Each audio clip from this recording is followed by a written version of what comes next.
Welcome to Tucker Carlson Today. Andrew Tate, suddenly the most famous man on the internet, and then all of a sudden gone from the internet.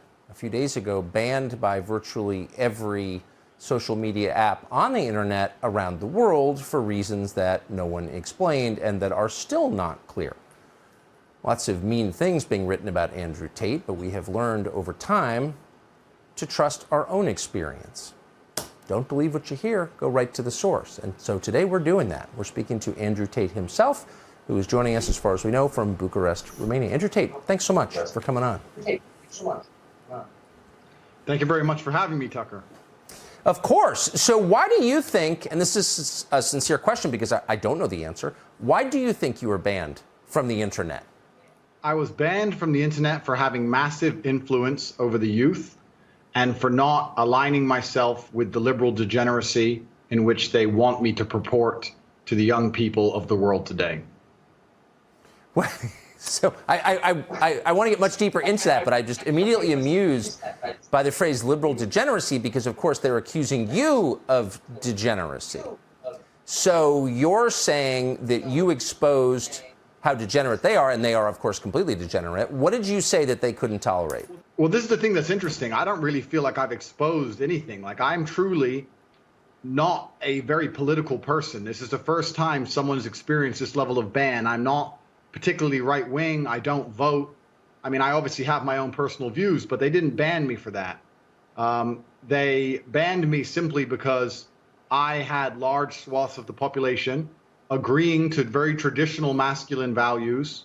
Teenage men and young men, 22, 23, 24, were looking up to me and aspiring to be like me. I have a very traditionally masculine life. I have fast cars and a big house and a lot of money and a beautiful girlfriend. And they thought this was very, very threatening. And for some reason, they decided that it's better if they annihilate me from the internet and replace me with somebody who's more aligned with whatever they're trying to purport. I sense that what you're saying is right.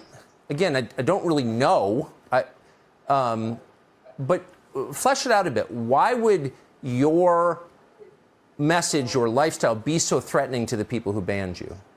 Yeah, it's an interesting question because I've been banned under the guise of misogyny and dangerous person. And this is the first time this has ever happened. Like I said before, whenever this was happened, there was political affiliation, and now there really isn't. And it's a very slippery slope. I mean, it's dangerous enough when they're doing it to political rivals, but when they start doing it to anybody who simply says anything they don't like under any label, then this is the beginning of a large wave of censorship which is incoming. They said I'm misogynistic. They said that I say things which are degrading and damaging to women. I strongly reject that point. What I do is I try and stick up for men, and what I do is I try and advertise to the world and to the young men of the world that they should avoid low-quality people of all genders.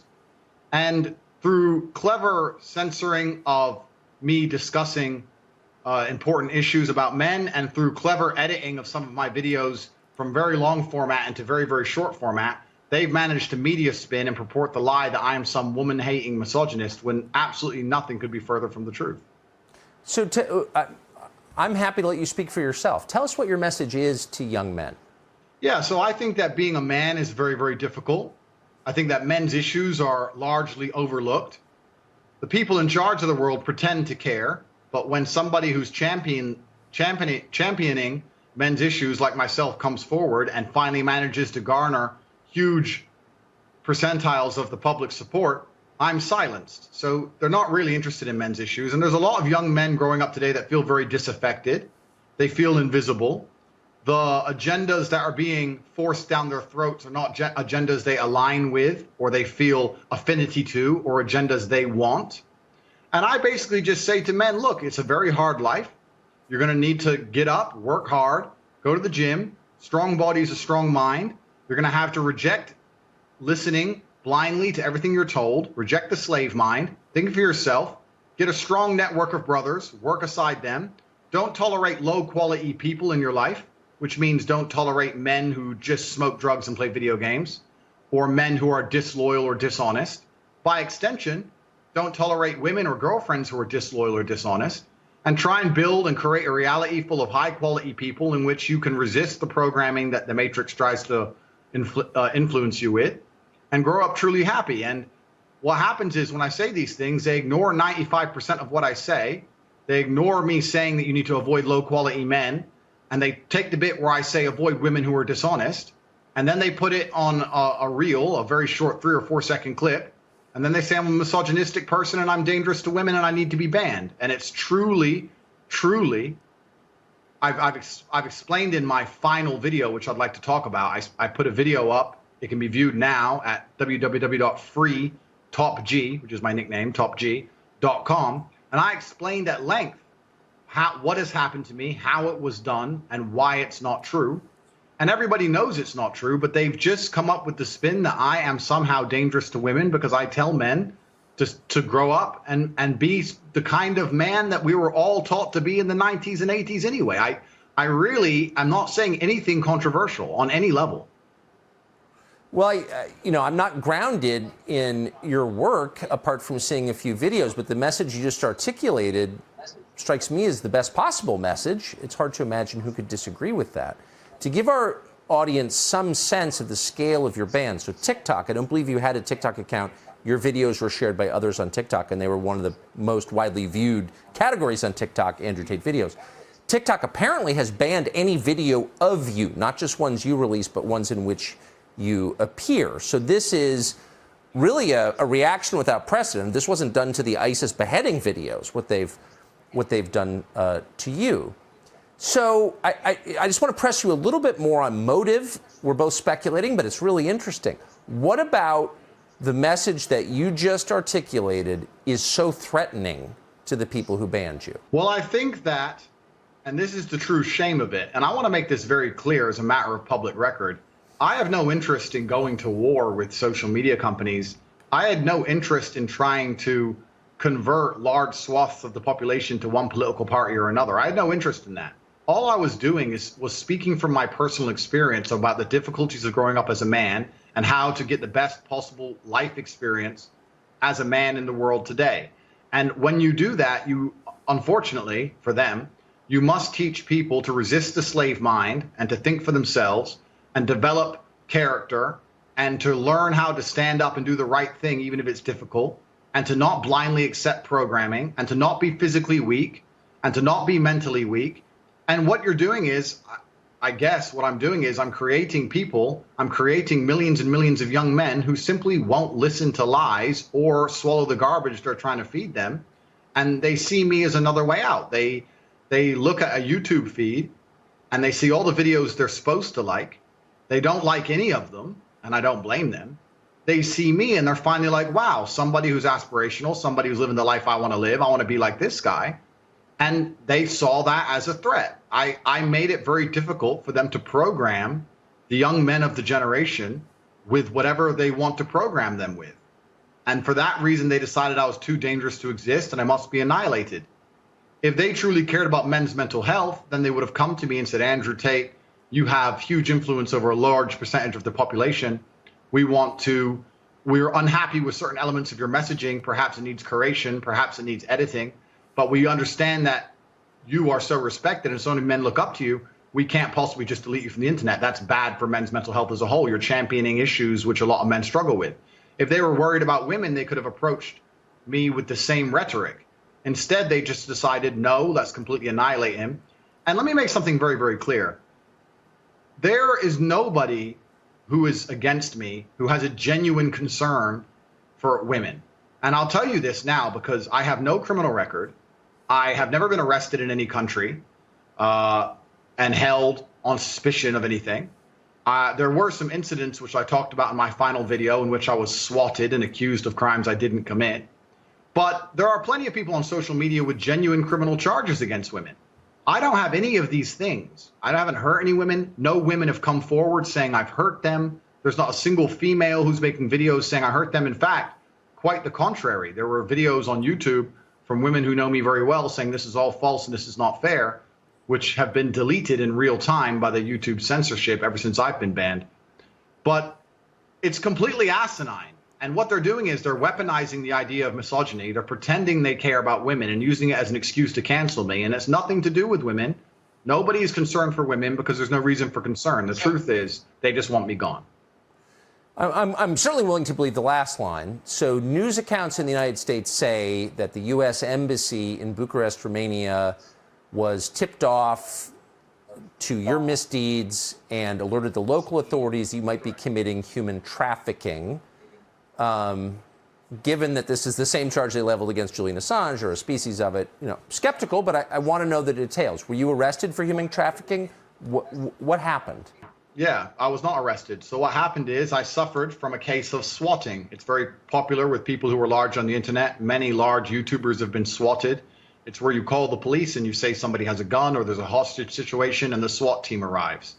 Somebody made a phone call to the American embassy saying that I was holding women at my house. The police arrived. And let me state this now. I state this openly to the world. I have absolute respect for the police. I would hate to live in a country where if you call the police saying women are being held against their will, that the police don't respond. That would be terrible. Of course they should come and look. Absolutely. They turned up. They investigated. They realized that nobody was in the house against their will.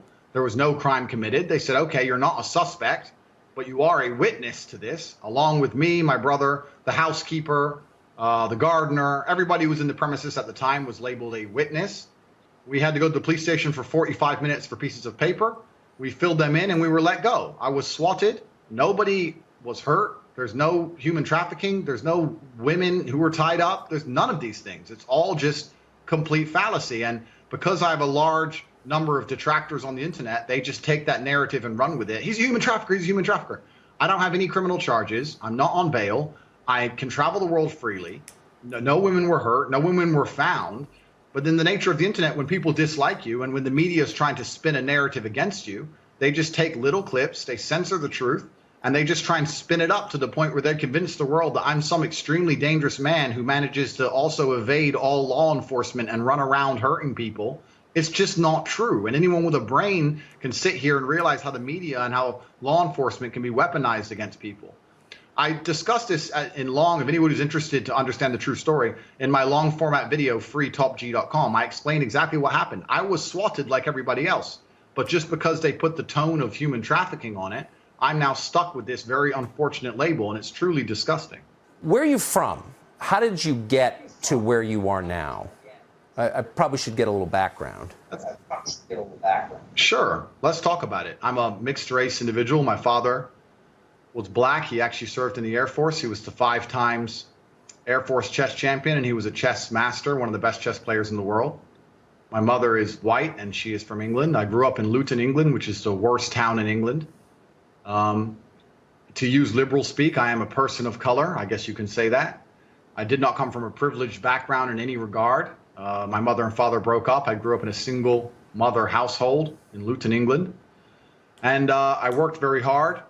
I went to school. I obeyed. I was never a criminal. I was never a juvenile. I was never a delinquent. I trained very hard and became a professional kickboxer. Became 4-time kickboxing world champion. I retired from the sport, moved to Romania, which is a beautiful country full of beautiful people. I like it very much out there. I prefer Eastern Europe as a whole. I spent a lot of time in Budapest, Hungary also. And I've been living out here ever since. I started a YouTube channel, got an online presence on YouTube, and now I'm banned. That's a very short version, but that's basically what happened. And I've been banned for the reasons I've told you. I think I inspire men to resist the programming of the slave mind. But how did you go? I mean, from my perspective, and I'm 53, so I miss a lot.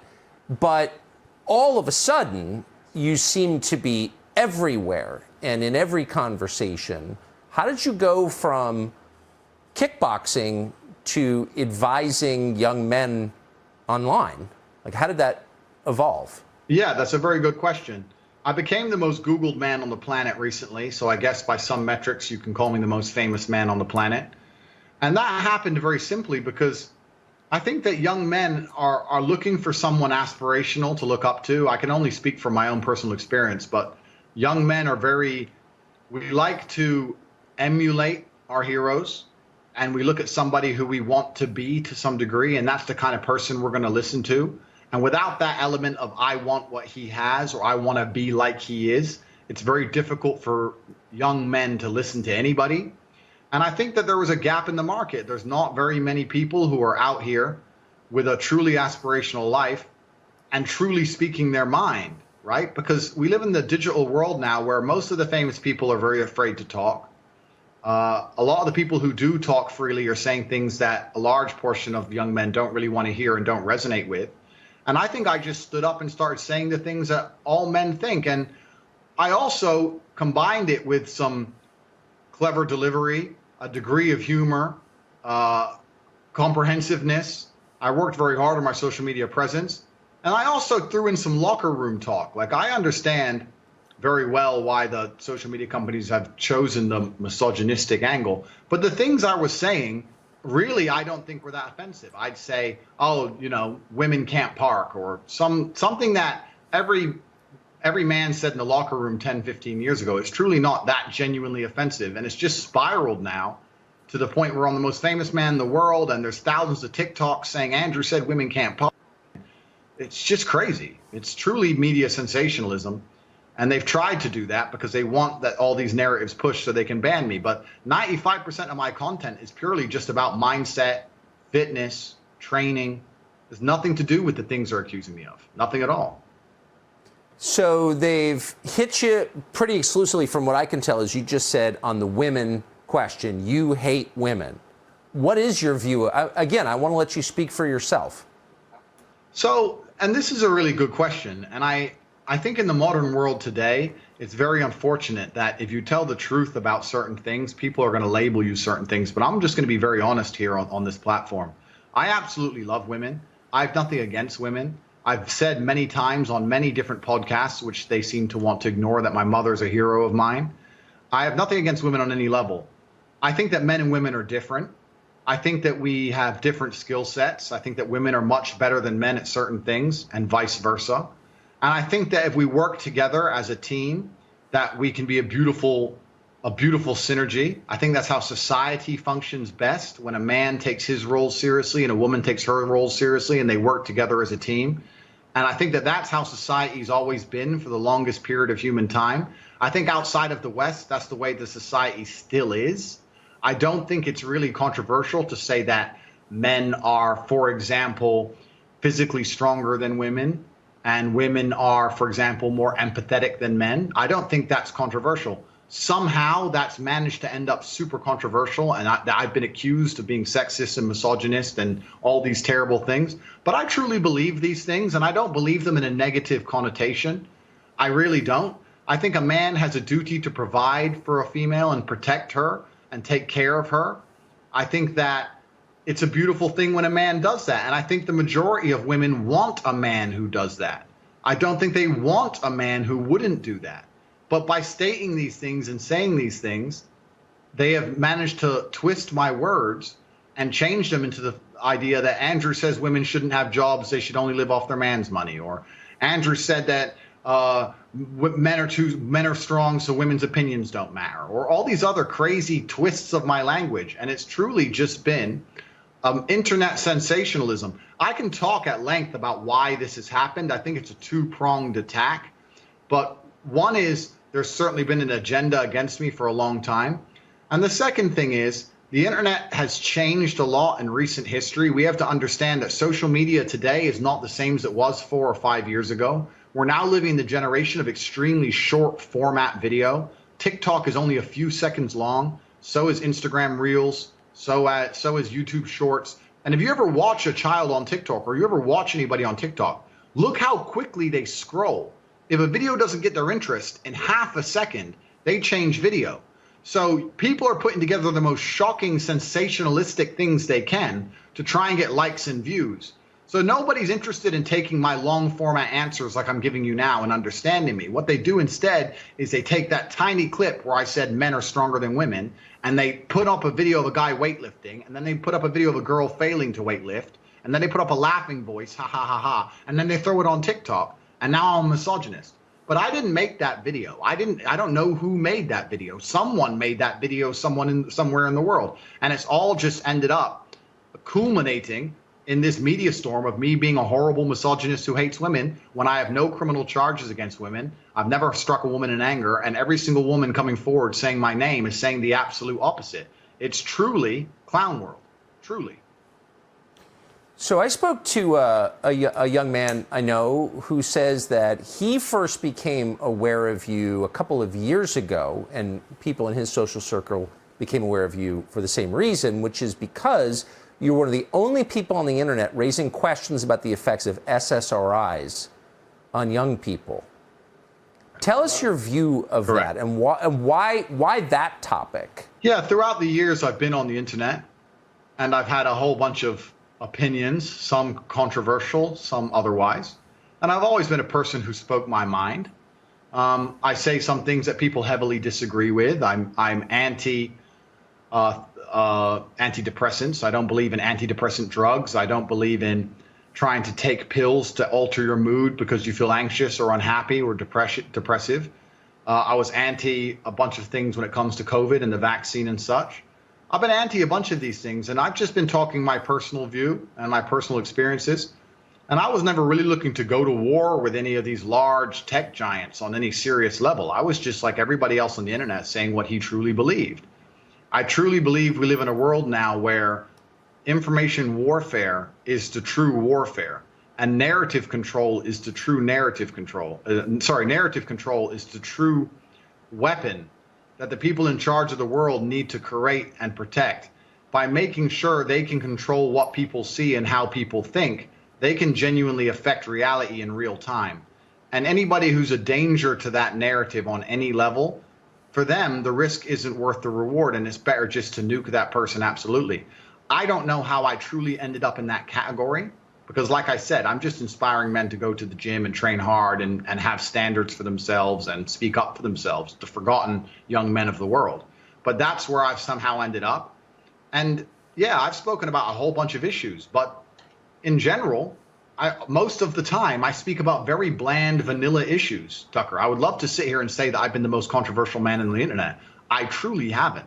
It's really the level of censorship I've been struck with out of nowhere is truly shocking. And I can state here for everybody watching this, if you think that they won't get you, if they can ban me, they're going to ban all of you sooner or later. Well, you're certainly right. You're certainly right about that.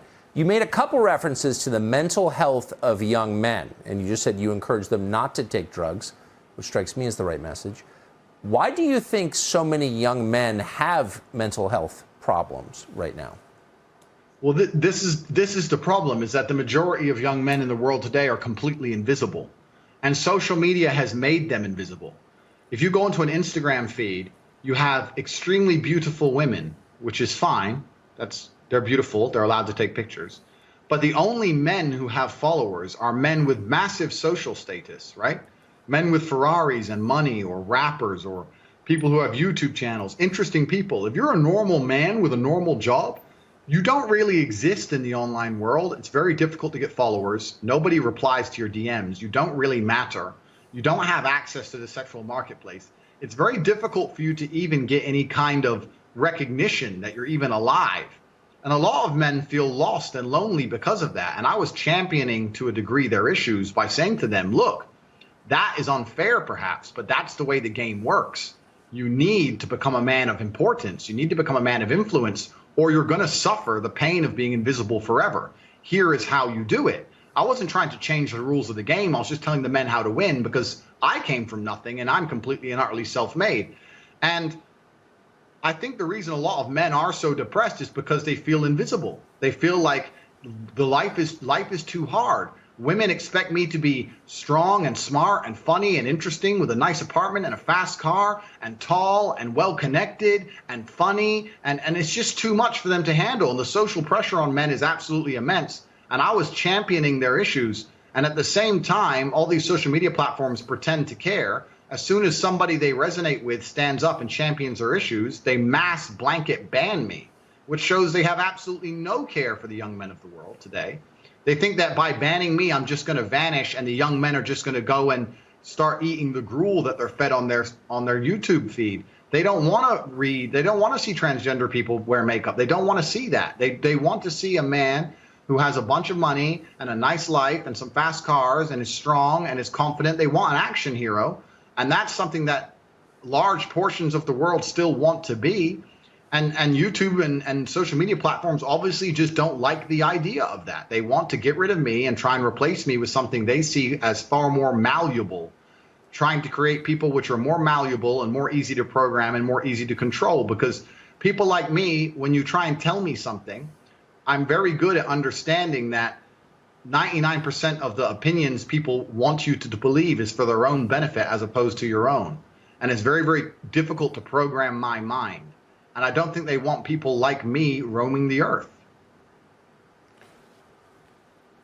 You've said that you prefer living in Eastern and Central Europe, Bucharest and in Hungary. How are the attitudes there different about men, do you notice, since you've lived in the UK, the US, and now there? It's actually very interesting because the things I say, which are deemed controversial in the West, are completely normal and standardized here. It's completely normal for the idea of if a family were to go on a long drive at night in the dark and it was raining and it was a dangerous road, the man would probably drive. That's accepted over here. If I say that in the West, I'm sexist. The idea that a man is responsible for financially providing for his family and physically protecting his family, that's completely accepted over here. In the West, I'm a misogynist. It's truly crazy. The place I live is not even the reason my views are what they are. It's just, I think a lot of people actually agree with me. I think it's just a very, very vocal minority which have decided to purport this idea that I hate women. I don't know in how many ways to state that I don't hate women. There's no evidence I hate women. No women are coming forward saying I've ever done anything. There's no evidence at all. It's just TikToks edited up to make me look bad, made by people I don't know, and the media latching onto it and deciding, you know what, COVID's over and everyone's bored of Ukraine, so let's hate Andrew Tate for a while. And hopefully next week they'll find something else to talk about. But it's truly asinine. It's immature. It's childish. And banning me from social media, as we've discussed, is bad for the world. I truly believe that. And I really think it was a mistake. And I think it was a mistake because I think this is the first time the social media companies have banned someone for a non-political reason. And it's really got a lot of the young people of the world thinking now.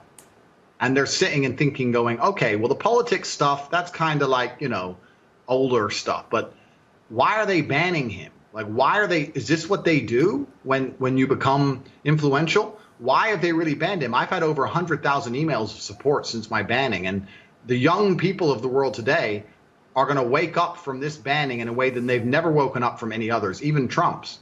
I really do believe that because they're seeing their hero banned for basically no reason. And they're understanding that there's something else going on. And I think they've overplayed their hand on this particular time. Do you have I mean, you say things that people become hysterical about. What, if you thought that, why wouldn't you just say it? Do you have any recourse? Can you get back on social media? Well, I think if the social media companies had a genuine worry or a genuine interest in men's mental health or in female safety, they would keep me on social media and work with me to correct my message. I hate to keep referencing it, but for all the people watching this who want to really, truly understand what happened, please go to freetopg.com and you can see the whole 1 hour story from start to finish of how I became famous online and why I'm now being unfairly targeted. I don't think they're ever going to allow me to come back onto traditional social medias, and that's fine.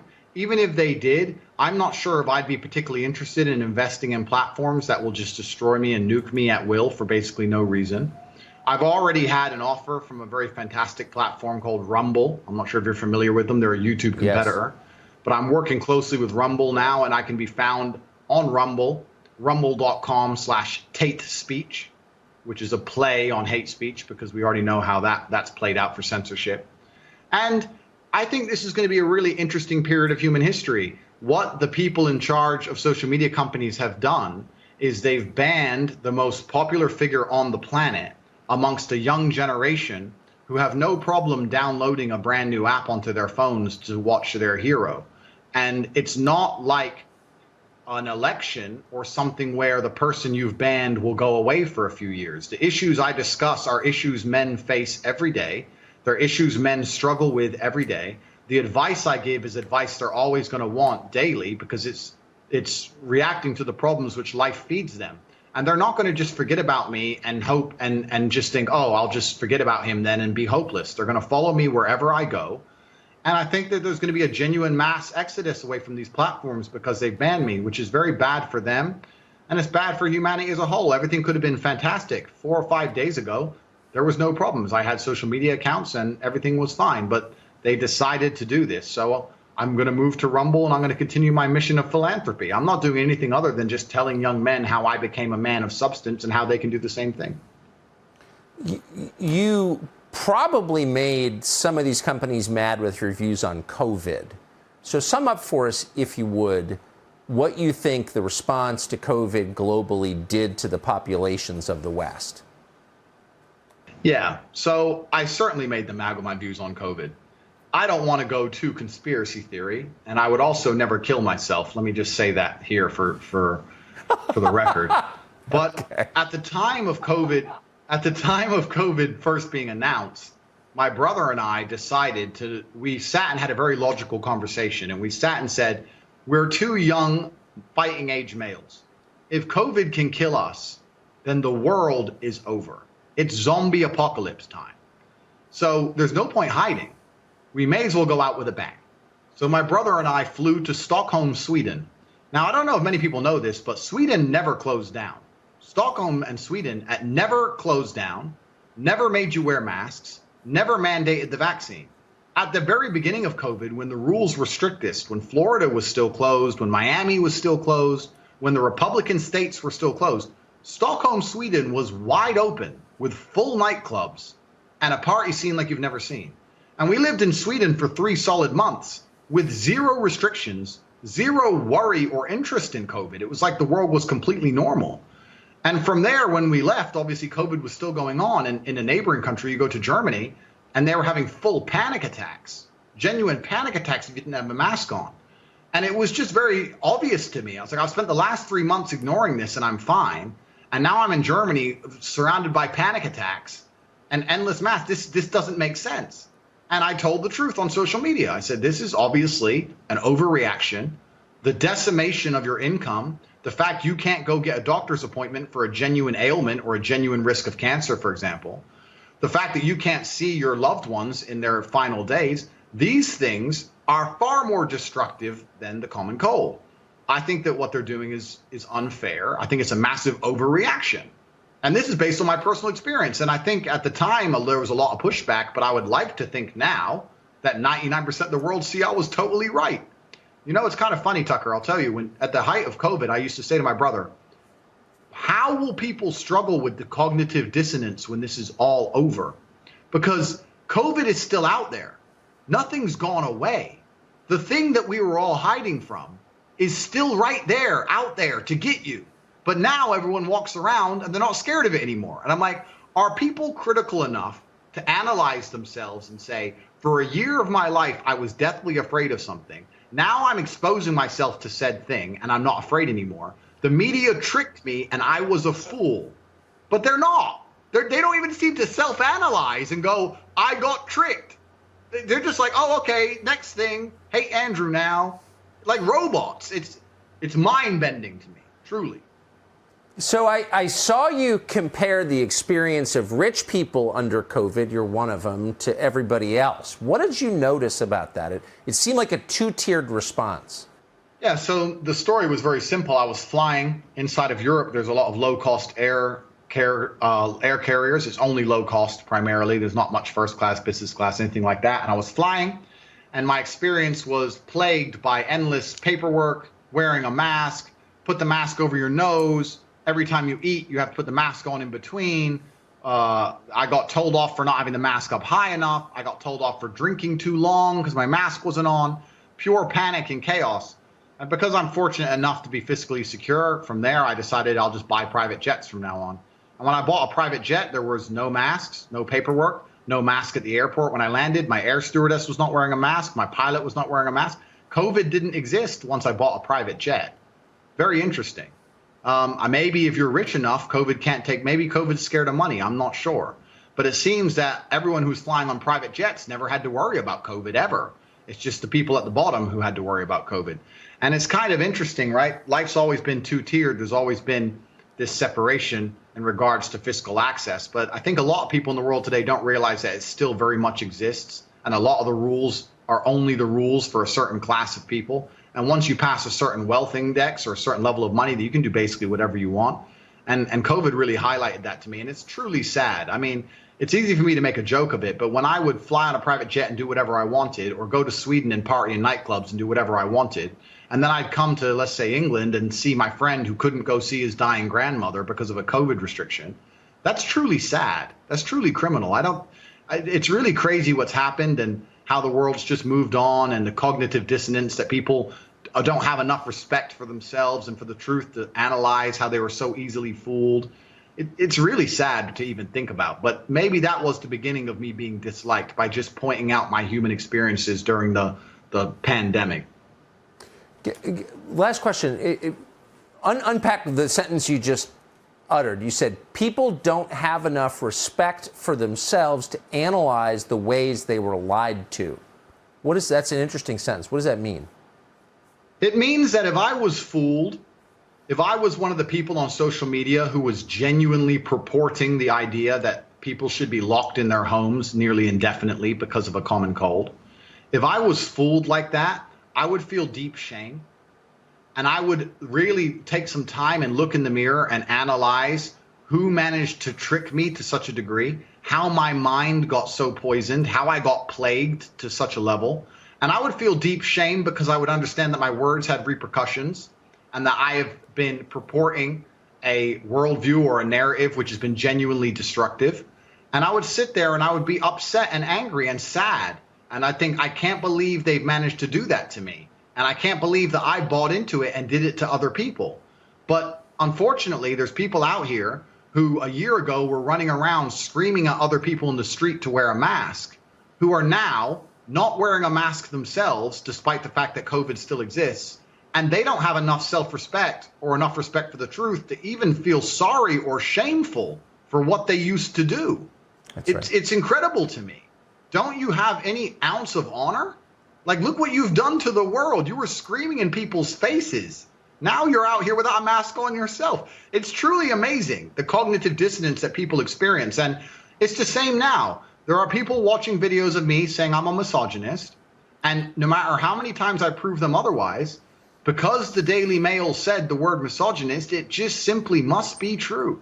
And these people are so deeply stuck inside of the matrix that it's difficult to even, what can we do as rational adults? You must struggle with this yourself, Tucker. How many times have you tried to tell the truth to people? It's crazy. It's a crazy world we're in. I don't know how I even got here. Now I'm on your show for being a misogynist. It's mind-bending. If I have a question about what someone believes, I think the first step is to ask that person. And I think most people are willing to say what they believe. And I take them at their word, and I take you at yours. I asked you, do you hate women? You said, no, I don't. And you explained your views on women. But you are on the record saying that you hate tap water. And I want you to explain your bias against tap water. Yeah, so in my long career online, I was trying to say some things. Like I said, I've said many things for comedic effect. And my brother and I come from very humble beginnings. We started with absolutely no money, and now we're doing kind of okay for ourselves. And in one of our lifestyle blogs, the waiter asked if we wanted sparkling water or still water. And I said, only sparkling. I don't drink still water. And the person we were with said, why don't you drink still water? And I said, because the government will give you that for free. You have to buy sparkling water, and I'm rich. And it was a joke, and it's just blown up. And now rich people drink sparkling water, and tap water's for brokies. And that's just kind of how it's gone. I'm a victim of my own success. I've been massively, massively viral. Everything I've ever said has become a thing.